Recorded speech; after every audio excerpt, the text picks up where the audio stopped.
ದೇವಸ್ಥಾನದ ಪ್ರವೇಶ ದ್ವಾರದಲ್ಲೇ ಕಟ್ಟಿರುವ ಗಂಟೆ ಆಗ್ಬಿಟ್ಟಿದ್ದಾನ ಡ್ರೋನ್ ಪ್ರತಾಪ್. ಹೋಗೋರು ಬರೋರು ಗಂಟೆ ಹೊಡೆದಂತೆ ಪ್ರತಾಪ್ನ ವಿರುದ್ಧ ಒಂದಲ್ಲ ಒಂದು ಆರೋಪ ಮಾಡ್ತಾನೆ ಇದ್ದಾರೆ. ಕೆಲ ಮಾಧ್ಯಮಗಳು ಸಹ ಬ್ಯಾಕ್ಗ್ರೌಂಡ್ ತಿಳಿಯದೆ ಟಿಆರ್ಪಿ ರೇಸ್ಗೆ ಬಿದ್ದು ಪ್ರತಾಪ್ನನ್ನ ಯುವ ವೈಜ್ಞಾನಿ, ಮಹಾನ್ ಪ್ರತಿಭೆ ಅಂತೆಲ್ಲ ಬಿಲ್ಡಪ್ ಕೊಟ್ವ. ಪ್ರತಾಪ್ನ ಸಾಧನೆಯ ಸತ್ಯ ತಿಳಿಯದೆ ಆ ಮೇರು ನಟ ಮಾಡಿದ ಆ ಒಂದು ಎಡವಟ್ಟು ಇಷ್ಟೆಲ್ಲ ಅವಾಂತರಕ್ಕೆ ಕಾರಣವಾಯ್ತ. ಬಿಗ್ ಬಾಸ್ ನಲ್ಲಿ ರನ್ನರ್ ಅಪ್ ಆದ್ಮೇಲೂ ಕೂಡ ಡ್ರೋನ್ ಟಾರ್ಗೆಟ್ ಆಗ್ತಿರೋದಕ್ಕೆ ಅಸಲಿ ಕಾರಣ ಆದ್ರೂ ಏನು? ಸುಳ್ಳು ಹೇಳ್ದ, ಮೋಸ ಮಾಡ್ದ ನಿಜ. ಆದ್ರೆ ಪ್ರತಾಪ್ನನ್ನ ಪ್ರಶ್ನಿಸೋಕೆ ತೋರುತ್ತಿರುವ ಧೈರ್ಯವನ್ನೇಕೆ ಇಡೀ ದೇಶಕ್ಕೆ ಸುಳ್ಳು ಹೇಳ್ಕೊಂಡು ಕಾಗೆ ಹಾರಿಸ್ತಾ ಇರುವಂತಹ ರಾಜಕಾರಣಿಗಳನ್ನ ಪ್ರಶ್ನಿಸೋಕೆ ತೋರಿಸ್ತಾ ಇಲ್ಲ?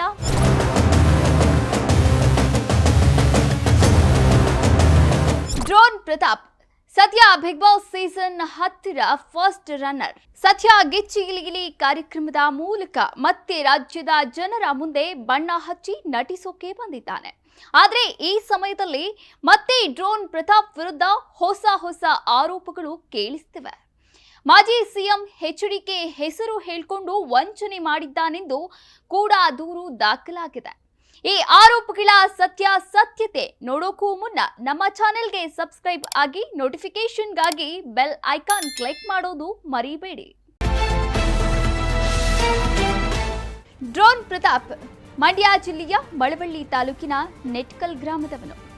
ಮಳವಳ್ಳಿ ಪಟ್ಟಣದ ರೋಟರಿ ಶಾಲೆಯಲ್ಲಿ 10ನೇ ತರಗತಿ ಹಾಗೆ ಮೈಸೂರಿನ ಭಾರತಿ ನಗರದ ಜಿ ಮಾದೇಗೌಡ ಪದವಿ ಪೂರ್ವ ಕಾಲೇಜಿನಲ್ಲಿ ಪಿಯುಸಿ, ಜೆಎಸ್ಎಸ್ ಕಾಲೇಜಿನಲ್ಲಿ ಬಿಎಸ್ಸಿ ಶಿಕ್ಷಣವನ್ನ ಪಡೆದಿದ್ದಾನೆ.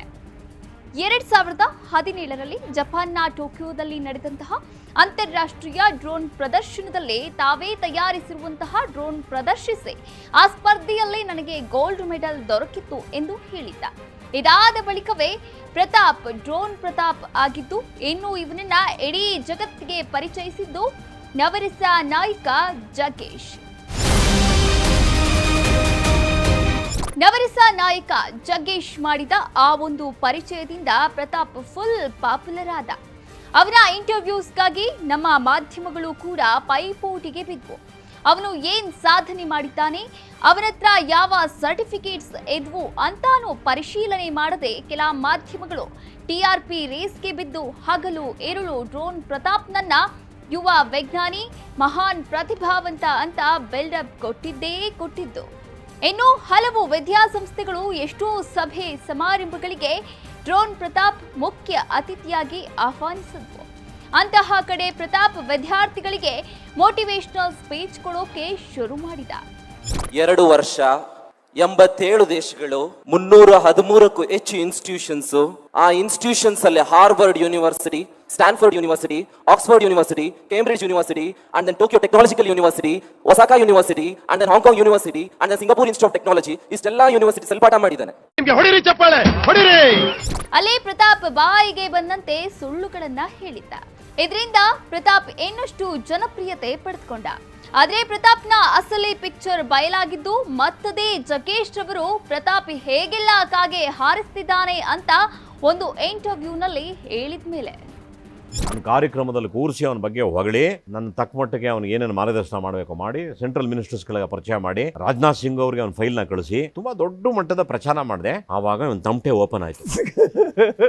ನೋಡ್ತಾ ಇದ್ದೆ, ಸೋಷಿಯಲ್ ಮೀಡಿಯಾ ನೋಡ್ತಾ ಇದ್ದೀನಿ, ಈ ಹುಡುಗನ ಇದು ಏನ್ ಈ ಟೈಪ್ ಮಾತಾಡ್ತಾವನಲ್ಲ ಇವನು ಅಂತ ನಾನು ಒಂದು ಸುಮಾರು ವಿಡಿಯೋಸ್ಗಳನ್ನ ನೋಡಿದೆ. ಅದಾದ್ಮೇಲೆ ರಿಯಲ್ ಪಿಕ್ಚರ್ ಓಪನ್ ಆಯ್ತು.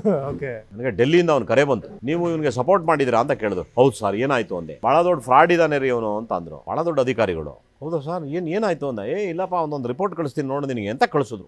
ನೋಡಿ ಗಾಬರ ಆಗೋಯ್ತು ನನಗೆ. ಪ್ರತಾಪ್ ಮೋಸ ಮಾಡ್ದ, ಕಾಗೆ ಹಾರಿಸ್ದ, ಸುಳ್ಳು ಹೇಳಿದ ಅಂತಿಲ್ಲ ಮತ್ತೆ ಅದೇ ಮಾಧ್ಯಮಗಳಲ್ಲಿ ಪ್ರಸಾರ ಮಾಡಬೇಕು. ಇದರಿಂದ ಪ್ರತಾಪ್ ನೆಗೆಟಿವ್ ಆಗಿ ಮತ್ತೆ ಪಾಪ್ಯುಲರ್ ಆದ. ಇನ್ನು ಯಾವಾಗ ಪ್ರತಾಪ್ ಬಿಗ್ ಬಾಸ್ ಸೀಸನ್ 10ಕ್ಕೆ ಸ್ಪರ್ಧಿಯಾಗಿ ಎಂಟ್ರಿ ಕೊಟ್ನೋ ಅಲ್ಲಿಂದ ಮತ್ತೆ ಸುದ್ದಿಯಾದ. ಈ ಬಾರಿ ಬಿಗ್ ಬಾಸ್ ಮನೆಯಲ್ಲೇ ಖುದ್ದು ತಾನೇ ಒಂದಷ್ಟು ತಪ್ಪು ಮಾಡಿದ್ದೀನಿ, ಸುಳ್ಳು ಹೇಳಿದ್ದೀನಿ, ಅದಕ್ಕೆಲ್ಲ ನಾನು ಕ್ಷಮೆ ಕೇಳ್ತೀನಿ ಅಂತ ಬಹಿರಂಗವಾಗಿ ಕ್ಷಮೆ ಕೇಳಿದ. ಇದಾದ ಬಳಿಕ ಇಡೀ ರಾಜ್ಯದಲ್ಲಿ ಮತ್ತೆ ಪ್ರತಾಪ್ ಮೇಲೆ ಜನರು ಅನುಕಂಪ ಪ್ರೀತಿ ಕೊಡೋಕೆ ಶುರು ಮಾಡಿದ್ರು. ಅದರಿಂದಲೇ Big Boss season 10 first runner up ಆದ. ಇದರ ಮಧ್ಯೆ ಬಿಗ್ ಬಾಸ್ ಮನೆ ಒಳಗಿದ್ದ ಪ್ರತಾಪ್ ಕೋವಿಡ್ ಸಮಯದಲ್ಲಿ ಕೆಲವು ಅಧಿಕಾರಿಗಳು ತಮ್ಮ ಬಳಿ ಕೆಟ್ಟದಾಗಿ ನಡೆದುಕೊಂಡ್ರು, ತಲೆಗೆ ಹೊಡೆದ್ರು, ದೌರ್ಜನ್ಯ ಮಾಡುವ ರೀತಿ ವರ್ತನೆ ಮಾಡಿದ್ರು ಎಂದು ಹೇಳಿ ಕಣ್ಣೀರು ಕೂಡ ಹಾಕಿದ್ದ. ಆಗ ಬಿಬಿಎಂಪಿ ಮಾಜಿ ಅಧಿಕಾರಿ ಪ್ರಯಾಗ್ ಪ್ರತಾಪ್ನನ್ನ ಕೋವಿಡ್ ನಿಯಮ ಉಲ್ಲಂಘನೆ ಪ್ರಕರಣದಲ್ಲೇ ವಿಚಾರಣೆ ಕೂಡ ನಡೆಸಿದ್ರು. ಹಾಗಾಗಿ ಪ್ರಯಾಗ್ ಅವರು ಪ್ರತಾಪ್ ಸುಳ್ಳು ಆರೋಪ ಮಾಡಿದ್ದಾನೆ ಎಂದು ಹೇಳಿ 50 ಲಕ್ಷ ರೂಪಾಯಿ ಮಾನನಷ್ಟ ಮೊಕದ್ದಮೆ ಕೂಡ ಹೂಡಿದ್ರು. ಅಲ್ಲದೆ ಮತ್ತೊಬ್ಬ ಅಧಿಕಾರಿ 2 ಕೋಟಿ ರೂಪಾಯಿಗೆ ಮಾನನಷ್ಟ ಮೊಕದ್ದಮೆ ಹೂಡಿರುವುದಾಗಿ ವರದಿ ಕೂಡ ಆಯಿತು. ಸದ್ಯ ಬೆಂಗಳೂರಿನ ಟಿ ದಾಸರಹಳ್ಳಿಯ ಚಂದನ್ ಕುಮಾರ್ ಗೌಡ ಎನ್ನುವವರು ಡ್ರೋನ್ ಪ್ರತಾಪ್ ವಿರುದ್ಧ ಪೊಲೀಸ್ ಕಂಪ್ಲೇಂಟ್ ಅನ್ನ ನೀಡಿದ್ದಾರೆ. ನನಗೆ ಮಾಜಿ ಸಿಎಂ ಎಚ್ ಡಿ ಕುಮಾರಸ್ವಾಮಿ ಅವರ ಪರಿಚಯವಿದೆ ಎಂದು ಹೇಳಿದ್ದ ಡ್ರೋನ್ ಚಂದನ್ ಕುಮಾರ್ ಗೌಡಗೆ ಮಂಡ್ಯ ಜಿಲ್ಲೆಯ ಮಳವಳ್ಳಿ ತಾಲೂಕಿನ ತಳಗವಾದಿ ಜಿಲ್ಲಾ ಪಂಚಾಯಿತಿಯ ಟಿಕೆಟ್ ಕೊಡಿಸುವುದಾಗಿ 2 ಲಕ್ಷ ಹಣ ಪಡೆದಿದ್ದಾನೆ. ಆದರೆ ಬಿಗ್ ಬಾಸ್ನಿಂದ ಹೊರಬಂದ ನಂತರ ಫೋನ್ ಮಾಡಿದ್ರೂ ರೆಸ್ಪಾನ್ಸ್ ಇಲ್ಲ, ಹಣ ಕೂಡ ವಾಪಸ್ ಕೊಡ್ತಿಲ್ಲ ಎಂದು ಚಂದನ್ ಗೌಡ ಆರೋಪ ಮಾಡಿದ್ದಾನೆ. ಇಷ್ಟೆಲ್ಲ ಆರೋಪಗಳ ಸುರಿಮಳೆ ಮಧ್ಯೆ ಕೂಡ ಪ್ರತಾಪ್ ಸಿರಣ್ ಮಾಧವ್ ಸಾರಂಗ, ಶ್ರೀಮಂತ್ ಅಮಾನಿ ಮತ್ತು Sagar Garg Dronark aerospace private limited ಹಾಗೂ ಕ್ಯಾಸ್ಟರ್ ಡ್ರೋನಾಟಿಕ್ಸ್ ಪ್ರೈವೇಟ್ ಲಿಮಿಟೆಡ್ ಕಂಪನಿಗಳನ್ನ ತೆರೆದು ಸುಳ್ಳು ಮಾಹಿತಿಯನ್ನ ನೀಡಿ ರೈತರಿಂದ ಹಣ ಪಡೆದು ವಂಚಿಸುತ್ತಿದ್ದಾರೆ ಅಂತ ಕೂಡ ಹೇಳಲಾಗ್ತಿದೆ. ಇಷ್ಟೆಲ್ಲ ಆರೋಪಗಳು ಪ್ರತಾಪ್ ವಿರುದ್ಧ ಕೇಳಿಸ್ತಾ ಇದೆ. ಆದ್ರೂ ಕೂಡ ಪ್ರತಾಪ್ ಮಾತ್ರ ಇವುಗಳ ಬಗ್ಗೆ ತೊಟಿ ಬಿಚ್ಚುತ್ತಿಲ್ಲ. ಅಲ್ಲದೆ ನನ್ನ ವಿರುದ್ಧ ದಾಖಲೆಗಳಿದ್ರೆ ಜೈಲಿಗೆ ಹಾಕಿ ಅಂತ ಕೂಡ ಮಾತಾಡಿದ್ದಾರೆ. ಇದೆಲ್ಲ ಹೊರತುಪಡಿಸಿ ಮಾತನಾಡೋದಾದ್ರೆ ಡ್ರೋನ್ ಪ್ರತಾಪ್ ಸುಳ್ಳು ಹೇಳ್ದ, ಮೋಸ ಮಾಡ್ದ ಅಂತ ಪ್ರಶ್ನಿಸೋಕೆ ಬಾಯಿ ಬಿಚ್ಚುತ್ತಿರುವಂತಹ ಕೆಲ ಮಾಧ್ಯಮಗಳು, ಕೆಲ ವ್ಯಕ್ತಿಗಳು, ಕೆಲ ರಾಜಕಾರಣಿಗಳ ಇಡೀ ದೇಶಕ್ಕೆ ಪಂಗನಾಮ ಹಾಕ್ತಿದ್ರು ಸೈಲೆಂಟ್ ಆಗಿ ಬಾಯಿ ಮುಚ್ಕೊಂಡು ಇದ್ದಾರೆ.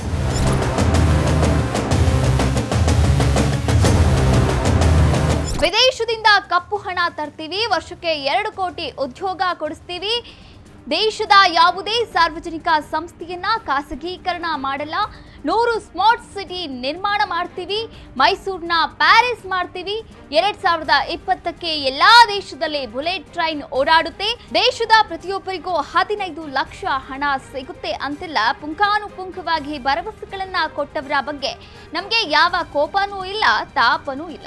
ಅಂತವರನ್ನ ಪ್ರಶ್ನೆ ಮಾಡೋದಿರ್ಲಿ, ಆ ಬಗ್ಗೆ ಮಾತಾಡೋ ಧೈರ್ಯ ಕೂಡ ಮಾಡಲ್ಲ. ಜನರು ಕಟ್ಟೋ ತೆರಿಗೆ ಹಣದಲ್ಲಿ ಜಲ್ಸಾ ಮಾಡ್ತಿರುವಂತಹ ಅಧಿಕಾರಿಗಳನ್ನ, ಕೋಟಿಗಟ್ಟಲೆ ಲೂಟಿ ಮಾಡಿರುವಂತಹ ರಾಜಕಾರಣಿಗಳನ್ನ ನಾವು ಹಾಗೆ ಬಿಟ್ಬಿಟ್ಟಿದ್ದೇವೆ. ಆದ್ರೆ ಪ್ರತಾಪ್ನನ್ನ ಮಾತ್ರ ಈವರೆಗೂ ಬಿಡ್ತಾ ಇಲ್ಲ. ಅವನು ತಪ್ಪಾಗಿದೆ ಅಂತ ಕ್ಷಮೆ ಕೇಳಿದ್ರು ಕೂಡ ಬಿಡ್ತಿಲ್ಲ. ಯಾಕಂದ್ರೆ ಪ್ರತಾಪ್ ಬಗ್ಗೆ ಪಾಸಿಟಿವ್ ಹೇಳಿದ್ರು, ನೆಗೆಟಿವ್ ಹೇಳಿದ್ರು ಜನ ಕುತೂಹಲದಿಂದನೇ ನೋಡ್ತಾರೆ. ಅದಕ್ಕೆ ಪ್ರತಾಪ್ ಬಗ್ಗೆ ಏನೇ ವಿಚಾರ ಬಂದ್ರೂ ಕೂಡ ಅದು ಲಕ್ಷಗಟ್ಟಲೆ ವ್ಯೂವ್ ಸಿಗುವಂತಹ ವೈರಲ್ ಸುದ್ದಿನೇ ಆಗಿರುತ್ತೆ. ಅದಕ್ಕೆ ಇಂದು ಮತ್ತೆ ಡ್ರೋನ್ ಪ್ರತಾಪ್ ಸಂಚಲನ ಆಗ್ತಿರೋದು. ಕೊನೆಯದಾಗಿ ಒಂದು ಮಾತು, ಡ್ರೋನ್ ಪ್ರತಾಪ್ ಸುಳ್ಳು ಹೇಳ್ದ, ಮೋಸ ಮಾಡ್ದ ಅಂದ್ರೆ ಅದಕ್ಕೆ ಕಾರಣ ಅವನನ್ನ ಮಹಾನ್ ವೈಜ್ಞಾನಿ ಅಂತ ಪ್ರಚಾರ ಮಾಡಿದವರು ಇವತ್ತು ಅವನು ಮತ್ತೆ ತಪ್ಪು ಮಾಡ್ತಿದ್ದಾನೆ ಅಂದ್ರೆ ಅದಕ್ಕೆ ಮತ್ತೆ ಅವನಿಗೆ ಆ ತಪ್ಪು ಮಾಡಲು ಬೇಕಾದಂತಹ ವಾತಾವರಣವನ್ನ ನಿರ್ಮಾಣ ಮಾಡಿದವರು. ಹಾಗಾಗಿ ಪ್ರತಾಪ್ ವಿಚಾರದಲ್ಲಿ ಆದಷ್ಟು ಬೇಗ ಒಂದು ಸ್ಪಷ್ಟ ನಿಲುವನ್ನ ಇಡೀ ಸಮಾಜ ಹೊಂದಬೇಕಾಗಿದೆ. ಎಲ್ಲಕ್ಕಿಂತ ಹೆಚ್ಚಾಗಿ ತನ್ನ ಮೇಲೆ ಕೇಳಿಸಿರುವಂತಹ ಎಲ್ಲ ಆರೋಪಗಳಿಗೂ ಪ್ರತಾಪ್ ಖುದ್ದು ಸ್ಪಷ್ಟನೆಯನ್ನ ನೀಡಬೇಕಾಗಿದೆ. ಯಾಕಂದ್ರೆ ಬಿಗ್ ಬಾಸ್ ಮನೆಯಲ್ಲಾದ್ರೆ ಪ್ರತಿ ಸ್ಪರ್ಧಿಗಳಿಗೆ ಸ್ಪಷ್ಟನೆಯನ್ನ ನೀಡಬೇಕಿಲ್ಲ.